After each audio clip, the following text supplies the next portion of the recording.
नमस्कार दोस्तों, स्वागत है आपका टेक्नो डिफेंस अपडेट पे। तो दोस्तों, भारत के XRSAM एयर डिफेंस सिस्टम को लेकर के एक बड़ी खबर सामने निकल करके आई है। XRSAM यानी कि extended range surface to air missile defence system.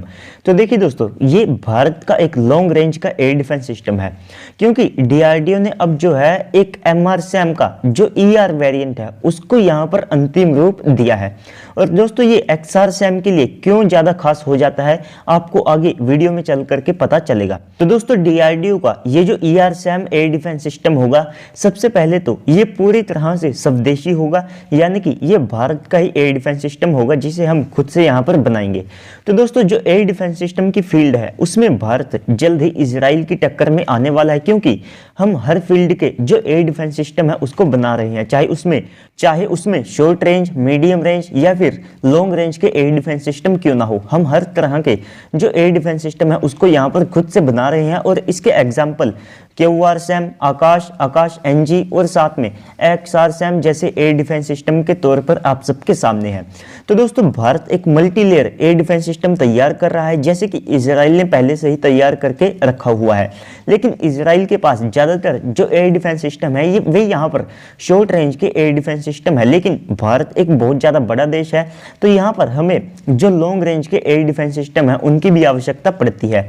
और खास तौर पर भारत का multi layer air defence system इसलिए और ज़्यादा इंपॉर्टेंट हो जाता है क्योंकि हमारे चीन और पाकिस्तान जैसे जो दुश्मन देश हैं वे यहाँ पर मौजूद है, जो कि न्यूक्लियर वेपन से भी लेस है। तो दोस्तों, DRDO का ये जो देसी ERSAM होगा तो इसकी जो रेंज है वो 150 किलोमीटर तक होगी। तो इसको XRSAM के साथ ऑपरेट करने के लिए खास तौर पर बनाया जाएगा। और आगे चल करके ये जो ERSAM एयर डिफेंस सिस्टम है ये भी भारत के multi layer air defence system का हिस्सा बनेगा। तो दोस्तों, इसके बाद इसकी रेंज को 150 किलोमीटर तक कैसे किया जाएगा, तो सबसे पहले इसमें एक एडिशनल जो सॉलिड प्रोपेलेंट बूस्टर है उसका इस्तेमाल किया जाएगा, ताकि इसकी जो रेंज है वो यहाँ पर 150 किलोमीटर तक हो सके। तो इसके बाद अगर रही बात XRSAM की, तो देखिए दोस्तों, वो भारत का एक स्वदेशी S350 होगा। और इसके बाद पिछले साल दिसंबर के मंथ में उसके एंटीना और साथ में रडार के लिए जो ऑर्डर हैं वे भी यहाँ पर दिए जा चुके हैं, तो इस साल उनको भी यहाँ पर तैयार कर लिया जाएगा। तो दोस्तों, इसके बाद जो XRSAM की इंटरसेप्टर मिसाइलें होंगी वे 50G तक के जो ग्रेविटेशनल फोर्स है उसको यहाँ पर सह करके जो हाईली मैन्यूवरिंग टारगेट होंगे उनको भी वे डिस्ट्रॉय करने में सक्षम होगी। तो दोस्तों, जो XRSAM है ये एक vertical launch air defence system होगा और साथ में ये all weather air defence system होगा, यानी कि इसे जो भारत के जितने भी मौसम है वहां पर इसे इस्तेमाल किया जा सकता होगा। तो इसमें एक advance active scan array radar का इस्तेमाल किया जाएगा। तो इस एयर डिफेंस सिस्टम की जो मैक्सिमम रेंज है वो 350 किलोमीटर तक होगी। और इस 350 किलोमीटर की रेंज में ये बैलिस्टिक मिसाइल और साथ में एयर रिफ्यूलर और जो अवॉक्स जैसे जो बड़े टारगेट होते हैं जिनका RCS भी काफी ज्यादा होता है और साथ में वे कम मैन्यूरेबल होते हैं, तो उनको ये 350 किलोमीटर की रेंज के ऊपर डिस्ट्रॉय करने में सक्षम होगा। तो इसके बाद 250 किलोमीटर की रेंज के ऊपर ये जो लो RCS की सी स्कीमिंग मिसाइलें हो गई, ड्रोन्स हो गए या फिर जो स्टेल्थ फाइटर जेट है जिनका RCS भी लो रहता है और साथ में वे हाईली मैन्यूवरेबल होते हैं, तो उनको ये 250 किलोमीटर की रेंज से जो है मार गिराने में सक्षम होगा। तो दोस्तों, बहुत से लोग कहेंगे कि 350 किलोमीटर रेंज ही क्यों, इससे ज़्यादा का हम क्यों नहीं बनाते हैं। तो देखिए दोस्तों, जैसे ही ये एयर डिफेंस सिस्टम बन जाएगा तो इसके जो अगले वेरिएंट है वे भी भारत बड़ी जल्दी ही बना करके तैयार कर लेगा।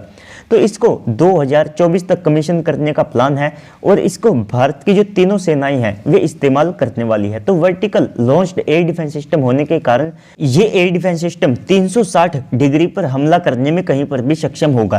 तो दोस्तों, इसके बाद ये कैनिस्टर बेस्ड होगा, तो यानी कि इसकी जो मिसाइलें हैं उनकी जो सर्विस लाइफ है वो भी यहाँ पर काफ़ी ज़्यादा होगी। यानी कि दोस्तों, जो अगर हम जैसे कि अगर आप हमारे आकाश एयर डिफेंस सिस्टम को लेते हैं तो उसकी जो मिसाइलें हैं वे यहाँ पर कैनिस्टर बेस्ड नहीं है, तो इस कारण से उन मिसाइलों की जो सर्विस लाइफ है वो थोड़ी सी कम है। अगर उन्हें हम यहाँ पर कैनिस्टर बेस्ड करते तो उनकी जो सर्विस लाइफ है वो यहाँ पर बड़ी आसानी से 5 से लेकर के 6 साल और ज़्यादा इंक्रीज हो जाती। तो दोस्तों इसके बाद सेकंड अपडेट की बात करें तो देखिए दोस्तों, जो भारत की 5वीं स्कॉर्पियन क्लास की जो सबमरीन है जिसे हम INS वागीर के नाम से जानते हैं, तो उसने मुंबई से जो अपने सी ट्रायल्स है उनको यहाँ पर शुरू कर दिया है। तो दोस्तों ये जो सी ट्रायल है इनको अरेबियन सी में यहाँ पर किया जा रहा है। तो इसके जितने भी ट्रायल्स हैं उनके दौरान इसके जो प्रपल्शन है, वेपन्स है और साथ में जो सेंसर्स और साथ में एवियोनिक्स है उनको यहाँ पर टेस्ट किया जाएगा। तो ये P-75 की 5वीं सबमरीन है। तो इसमें सबसे ज़्यादा जो खास बात है वो ये है कि वुहान वायरस होने के बाद भी जब सारी जो चीज़ें हैं उनको यहाँ पर इफेक्ट हुआ है, तो इसके बाद भी भारत ने पिछले साल 2 जो सबमरीन है उनकी डिलीवरी यहाँ पर ली है और साथ में उनको भी यहाँ पर कमीशन किया है। और इस सब के बाद जो इस क्लास की जो 5वीं सबमरीन है उसको भी यहाँ पर तैयार कर लिया है सी ट्रायल्स के लिए। तो यहाँ पर जो भारत के शिप बिल्डर्स हैं उन्होंने पेंडेमिक के दौरान भी यहाँ पर इस सबमरीन को सी ट्रायल्स के लिए रेडी किया है।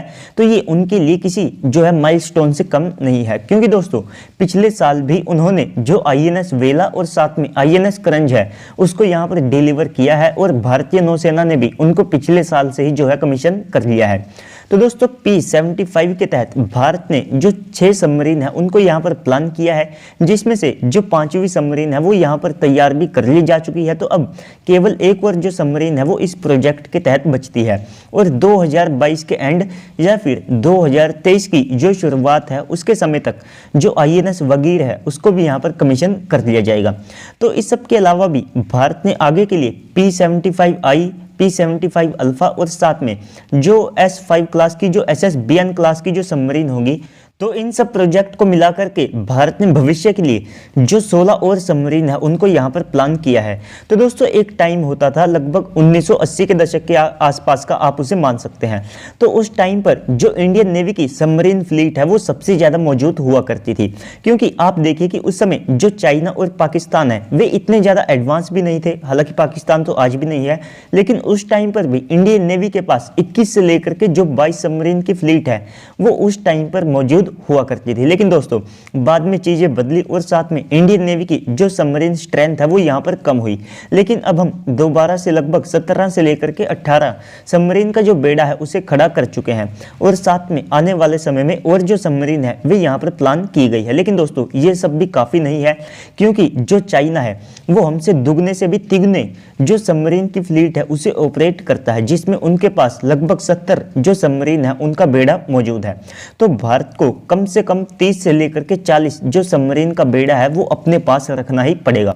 तो दोस्तों बाकी तो आप सबको इसके ऊपर क्या लगता है कमेंट सेक्शन में बताइएगा। साथ ही साथ इस वीडियो को लाइक करके चैनल को सब्सक्राइब कर दीजिएगा ताकि आपको ऐसे ही वीडियोस मिलते रहे।